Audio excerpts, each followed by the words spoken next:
अस्सलाम वालेकुम viewers, welcome back to my YouTube channel daily tips. Murtaza नाम का शुमार लड़कों के नामों में होता है।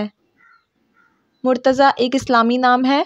मुर्तज़ा नाम की इब्तदाई तारीख़ अरबी ज़बान से निकलती है। मुर्तज़ा नाम के अफराद के लिए खुशकिस्मत नंबर 1 माना जाता है। मुर्तज़ा नाम का मतलब है पसंदीदा, यानी जिसे पसंद किया जाता हो। मुर्तज़ा नाम का शुमार इंटरनेट पर सबसे ज़्यादा सर्च होने वाले नामों में से होता है।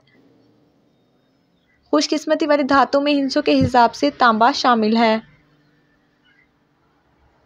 खुशकिस्मत दिनों के हिसाब से मंगल और इतवार का दिन शामिल है।